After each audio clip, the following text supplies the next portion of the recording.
The final work of destruction. BD number 7630.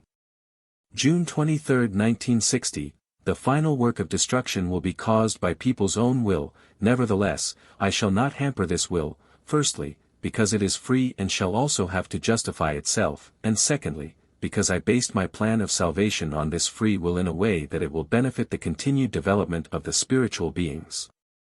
I truly do not determine people's wrong inclinations and actions. I only let them have absolute freedom, which they, however, misuse by interfering in the laws of nature, by experimenting with forces which they cannot fully control as yet and whose effects they therefore don't know.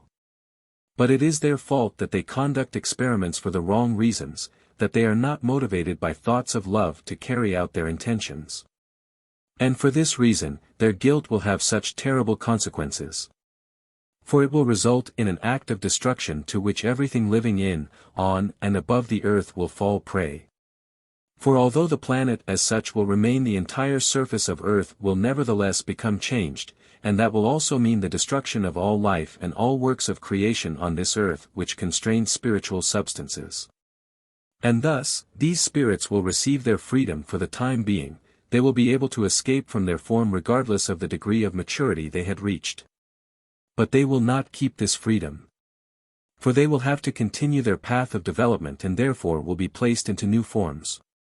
And in order to make it possible for the spiritual substances still bound in the creations to continue with their development, I shall allow the wrong will of people who will cause this work of destruction, but the human race itself will perish as a result of this wrong will, for only my own will survive the final destruction, and there will only be a few.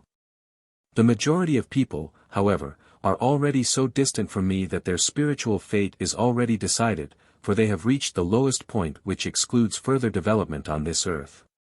On account of their profane state, they will give rise to the end of the old earth, and thus it will come to pass as people want it themselves. Everything will be changed, yet only in line with my eternal law of order. People will indeed initiate it, yet I myself will determine or direct the consequences according to my eternal plan of salvation, which was based on people's wrong will, so that all wrong thinking shall nevertheless still yield right results. For I will direct the consequences according to my will. Admittedly it doesn't correspond to people's will, but it serves the spirit's continued development. And that is my plan, of which I inform you time and again, so that each one of you can shape himself according to this plan while there is still time, for each one of you can still belong to those who will be saved at the end. Each person can still shape his nature such that he will belong to my own. But he must believe and live a life of love. He must turn his will to me, and I will accept him and grant him the strength to achieve the work of transformation on himself. Then he need not fear the end either, regardless of how threatening world events seem to evolve. I protect my own in every adversity and danger. I help them in an earthly and spiritual way, for my own shall become strong in faith and therefore noticeably experience my help. And time and again I announce this to you humans so that you can prepare yourselves if only you are of good will to live in order to please me. For the end will come without fail because the time granted to you is over. Amen.